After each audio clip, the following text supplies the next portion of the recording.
Good morning once again, everyone. This is Director Arundel with Able Spirit to Me, and I am Able. We are now on video 5 with Jason, and we are unlocking the seals one at a time. The seals are the book sealed with 7 seals. Welcome back, Jason. Thank you for being with us. Thank you for sharing your time and your wisdom. And I'd like to let you have the floor once again. Thank you. Oh, okay. Thank you. Okay, so if my memory serves me well, we left off with talking about day 6, and we talked about how Christianity in the beginning in day 5 has kind of evolved up from the waters onto the dry land, and that we have higher and higher and more complete expressions of Christianity as we see in the Protestant reformative acts, which basically was saying, hey, we want our religious devotion to be according to the Word of God, and ultimately Christianity evolved out of the more institutionalized Catholicism to a more biblical-oriented, freedom-oriented religious expression, and then ultimately culminating in the fullness of man. And of course, you are curious. It's like, oh, well, who is man? Mm-hmm. And man, is a joint composition of male and female, which is the Adam and the Eve.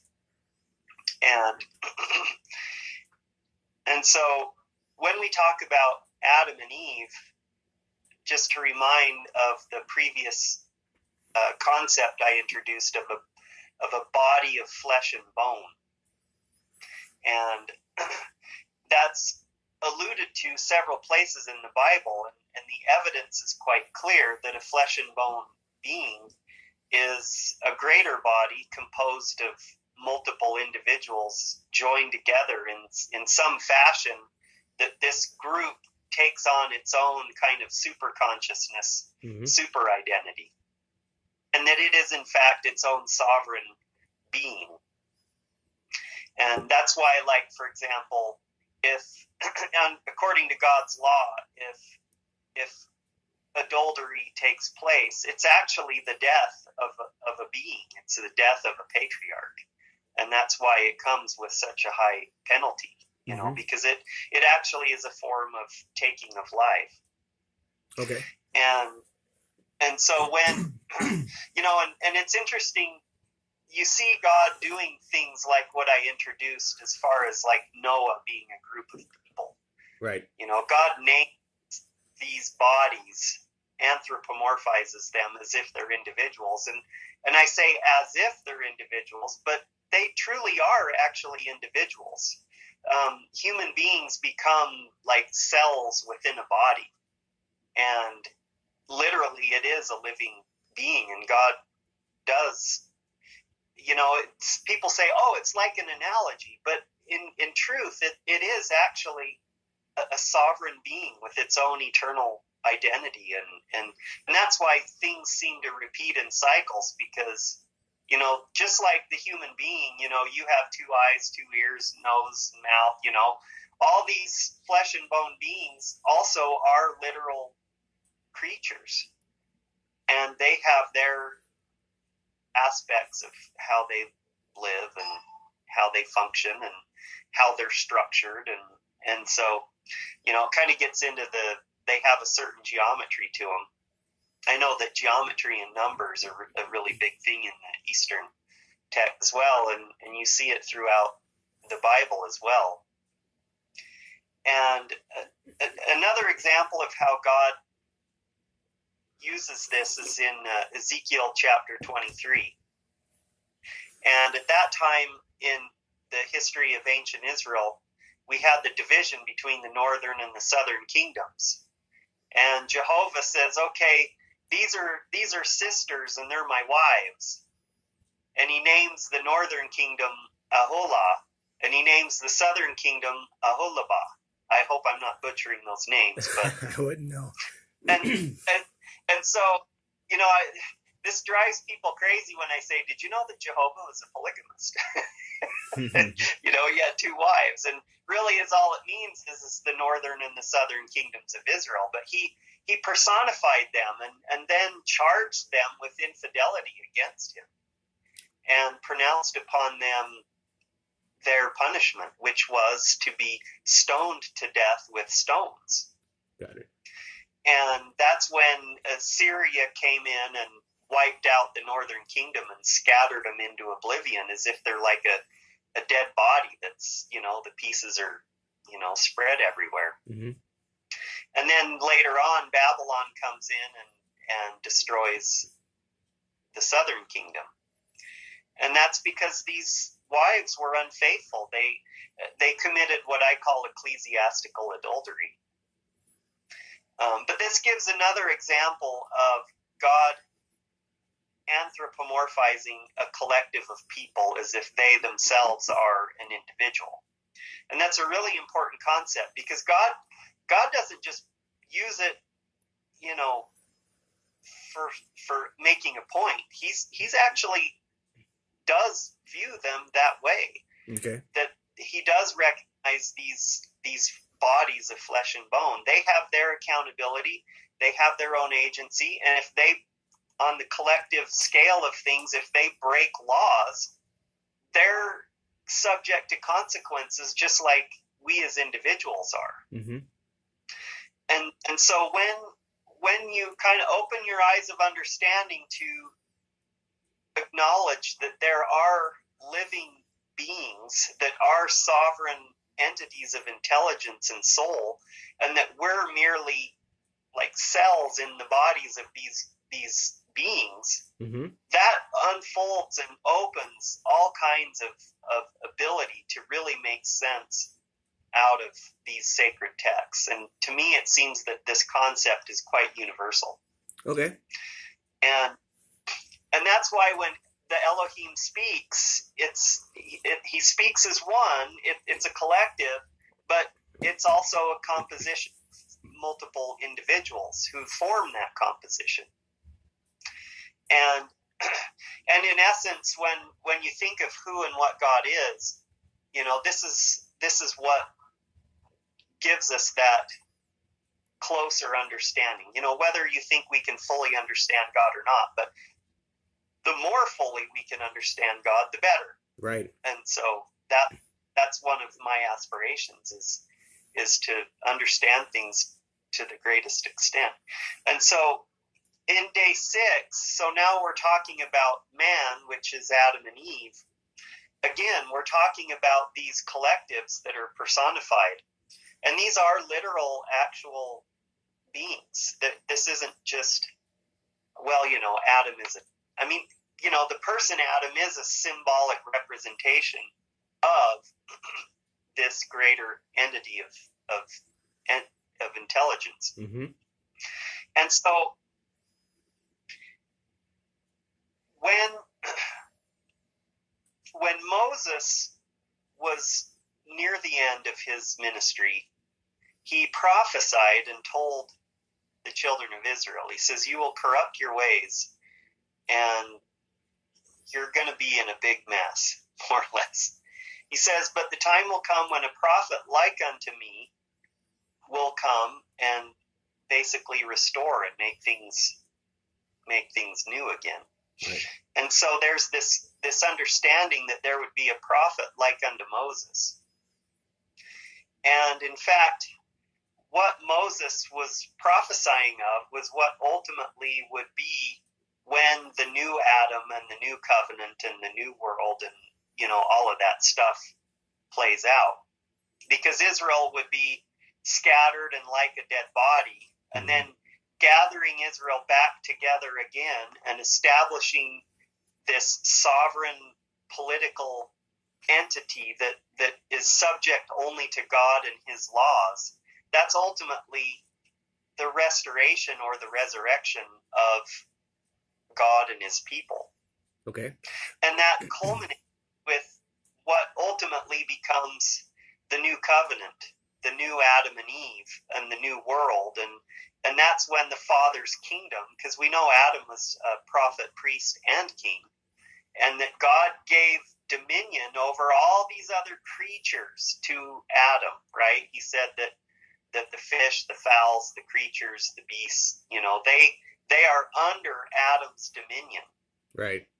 And when you think about Adam being actually a body rather than a single human person, then that opens up your capacity to say, that means that for there to be a new world, there doesn't have to be a new planet. Mm-hmm. These cycles of biblical creation can just play out over and over and over again. Mm-hmm. And, unless you learn how to decipher these flesh and bone beings, the new Adam has been here for quite some time now, and everyone is oblivious to it. Even those who are in his body don't even know that in his body. Yes, and that was my ultimate question. How do we know if we are part of Adam, and how do we know if we are part of Eve? What identifies this new superconsciousness, this entity of consciousness?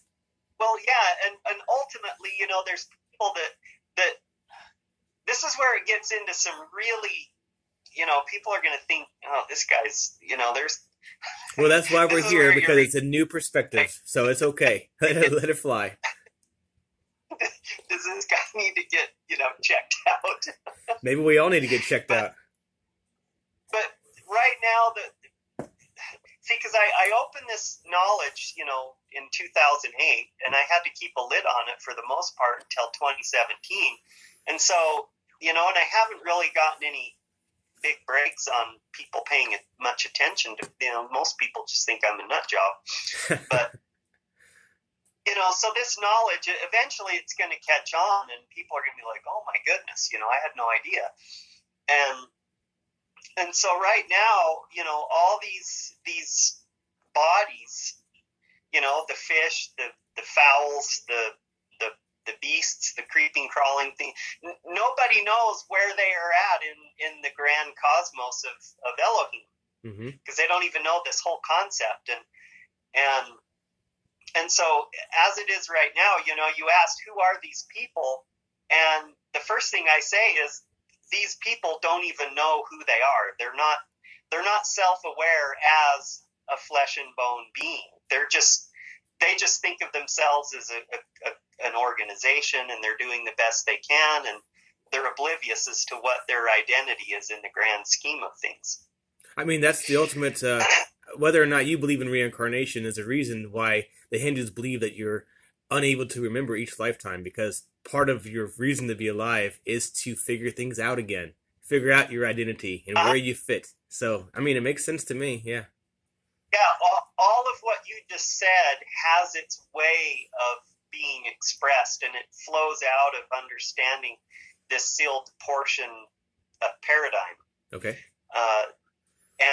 And it'll be fascinating because, see, I know that the Eastern text contains a lot of these higher truths that have more or less kind of been suppressed and withheld from the more rudimentary levels of spiritual life. And ultimately what Eastern texts embody, as far as I'm concerned, is, we talk about cycles of human civilization. I view the Vedic texts as the remnants of the past global golden age Adamic society that existed on this planet. They definitely have a very, very, very long history. Depending on which text you read, it goes back hundreds of thousands of years. Yeah.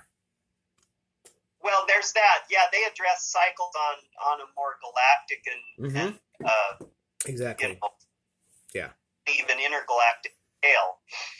And whereas the Bible, it only gets us as far as our own solar system in terms of the cosmological segment of, it's kind of like we're like little babies kind of learning how to walk again. Right. I don't want to downplay the Bible because it's vital. And in fact, it's going to be the means which we can now properly, fully understand these texts that embody a much greater level of scope and breadth in our spiritual place in the physical cosmos. Right.